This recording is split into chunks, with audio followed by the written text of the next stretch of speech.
PC Vishwakarma chairman HRA Himachal regional alliance Himachal गठबंधन, जो कि 4-5 पार्टियों का गठबंधन है, जिसकी मैं तफसील आपको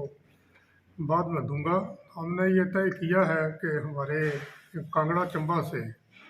हमारे ये उम्मीदवार हैं जो आपके सामने यहाँ प्रेस वार्ता में बैठे हुए हैं, डॉक्टर श्री संजीव गुलेरिया जी, जिन्होंने पिछले 19 का चुनाव भी लड़ा था और इस बार उन्हें गठबंधन की तरफ से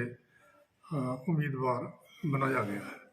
बाकी मुद्दे मैं बाद में आपको ब्रीफ करता हूँ। पहले ये हमारे उम्मीदवार जी अपना विचार रखेंगे।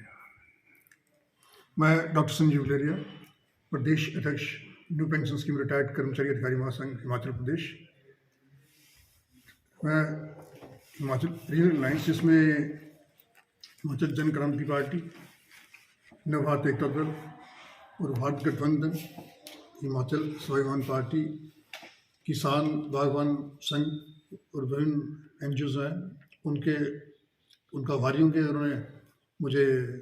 जिला कांगड़ा चंबा लोकसभा चुनाव से प्रत्याशी बनाया हुआ है लोकसभा चुनाव के लिए। मैं मुख्यमंत्री महोदय से एक ही उम्मीद प्रार्थना करूंगा कि हमारे जो बिजली बोर्ड के कर्मचारी हैं उनको भी पुरानी पेंशन में लाया जाए, क्योंकि जब कांग्रेस चुनाव में इलेक्शन लड़ी थी और उन्होंने घोषणा किया था चुनाव में कि हम सत्ता में आने पर सभी प्रदेश के कर्मचारियों को पुरानी पेंशन लागू करेंगे। बड़े दुख की बात है कि अभी बिजली विभाग में जो जितने भी कर्मचारी हैं उनको सरकार ने ओपीएस मतलब पुरानी पेंशन लागू नहीं की है। और ये हमारे जो पंचायत सेक्रेटरी, जो जिला कैडर के कर्मचारी हैं, पंचायत सेक्रेटरी वगैरह जो लगे हुए हैं पंचायतों में, उनको जिला कैडर में नहीं बल्कि उनको भी प्रदेश की सेवा में लाया जाए। मुख्यमंत्री महोदय साल में 1 लाख बेरोजगार युवाओं को देंगे, चुनाव घोषणा पत्र में इन्होंने कहा था कांग्रेस सरकार ने। तो मैं मुख्यमंत्री से अनुरोध करूंगा कि पढ़े लिखे कम से कम जो बेरोजगार युवा हैं उनको तो रोजगार उपलब्ध कराया जाए और ये जो अधिसूचना है जल्द लागू की जाए, मतलब चुनाव आचार संहिता लगने से पहले, नहीं तो कांग्रेस को इसका नुकसान भी हो सकता है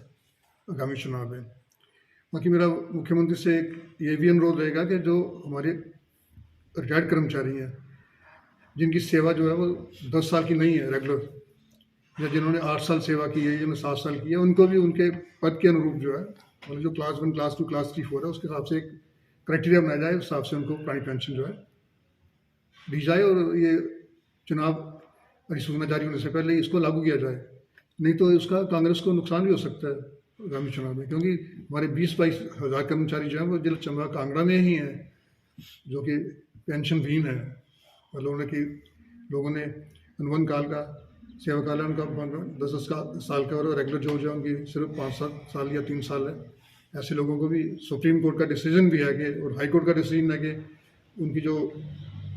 पुरानी पेंशन के लिए जो सेवा है वो डेट ऑफ ज्वाइनिंग से कंसिडर की जाए। ये मेरा मुख्यमंत्री से अनुरोध रहेगा और मैं जनता से निवेदन करूंगा कि हिमाचल की डिमांड जो है उनके लिए आप मेरा समर्थन करें, मुझे वोट दें और मुझे लोकसभा में चुनाव जिताकर दिल्ली भेजें। धन्यवाद। इस बार हमारे कुछ मुद्दे राष्ट्रीय स्तर के होंगे, कुछ मुद्दे हमारे जो हमारी कंस्टिट्यूंसी है पार्लियामेंट कांगड़ा चंबा उससे संबंधित होंगे। तो राष्ट्रीय स्तर पर हमारी ये जो गठबंधन के उम्मीदवार यदि लोकसभा में पहुंचते हैं तो ये एक तो हम जो हमारा संविधान है उसका जो मौलिक ढांचा है उससे किसी प्रकार की अगर छेड़छाड़ होती है तो हमारी पार्टी पार्लियामेंट के अंदर उसका डटकर विरोध करेगी। दूसरा जो किसानों का मुद्दा है, हमारी पार्टी उसका समर्थन करती है कि किसानों को एमएसपी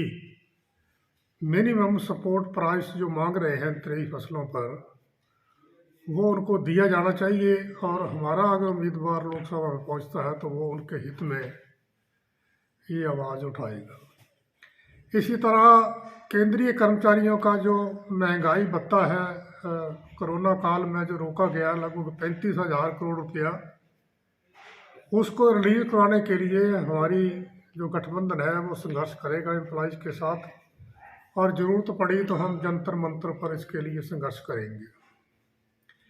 ये तो हमारे राष्ट्रीय स्तर के मुद्दे हैं। इसी तरह हमारे जो क्षेत्रीय स्तर के मुद्दे हैं यहाँ, एक तो हम चाहेंगे कि जो कांगड़ा पठानकोट कांगड़ा जो वैली की जो नैरो गेज रेल लाइन है उसको ब्रॉड गेज में बदला जाए, और दूसरा पठानकोट से अगर हमें समर्थन दिया जनता ने तो हम पठानकोट से चंबा तक एक नया रेल लिंक की मांग करेंगे। इसी तरह चंबा एक बहुत खूबसूरत सैनिक का एरिया है, और इसमें हम चाहेंगे कि वहाँ एक फिल्मी शूटिंग के लिए अनुकूल परिस्थितियाँ पैदा की जाएंगी, जहाँ फिल्मी एक्टर आएंगे, प्रोड्यूसर आएंगे, डायरेक्टर आएंगे, और यहाँ के नौजवानों को भी फिल्मों में काम करने का मौका मिलेगा। कांगड़ा में आमतौर पर गद्दी और गुज्जर हैं जो अपने मवेशी चराते हैं और उनकी चरागाहों में जाते हैं, लेकिन उनके पास वहाँ ठहरने के लिए कोई इंतज़ाम नहीं होता। हमारी पार्टी ये हमारा जो गठबंधन है ये आवाज़ उठाएगा कि उनके लिए हट बनाए जाएं जहाँ वो रात को विश्राम कर सकें। कोई बारिश होती है तो उनको बड़ी दिक्कत आती है अपना वहाँ ठहराव करने के लिए। तो एक हम चाहेंगे कि एम्स लेवल का एक हॉस्पिटल हार चक्कियाँ या कांगड़ा के यहाँ सेंटर में या राजा तलाव हो या जसूर में हो, कहीं भी इस प्रकार का बड़ा हॉस्पिटल बनाया जाए ताकि इधर के लोगों को निकट में नज़दीक में इमरजेंसी जो है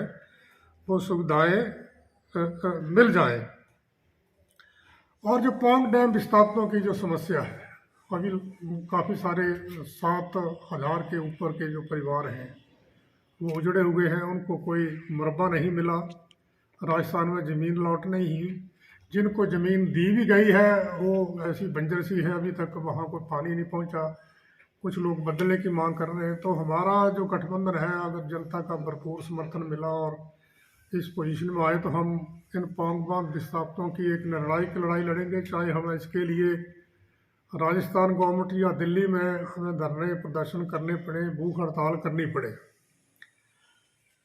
दूसरा ये है कि हम किस लिए यहाँ आए, क्योंकि आज तक जितने भी कांगड़ा से एमपी गए, चाहे कांग्रेस के कैंडिडेट थे चाहे वो बीजेपी के कैंडिडेट थे, किसी ने भी कांगड़ा का काया पलट नहीं किया। मैं तारीफ़ करूँगा अनुराग ठाकुर की कि जिसने अपने कम से कम अपने क्षेत्र में एक ब्रॉड गेज लाइन जो है वो बिछा दी है, और उसका एक सर्वे हुआ है, बड़े बड़े उन्होंने वहाँ हाईवे भी बनवाए। लेकिन हमारे कांगड़ा में किसी ने ना तो ब्रॉड गेज की आवाज़ उठाई, ना ही कोई नया लिंक जैसे हमने कहा कि चंबा तक होना चाहिए उसकी आवाज़ उठाई। तो इसलिए जब हम लिख के थक ही गए तो हमने सोचा कि क्यों ना हम अपनी राजनीतिक शक्ति पैदा करें और इन मुद्दों को हम बखूबी से उठाएं। इसी तरह पौंग डैम के जो 3-4 कंस्टिट्यूंसीज हैं हमारी, फतेहपुर, ज्वाली और देरा और इसी तरह जसमा, उनमें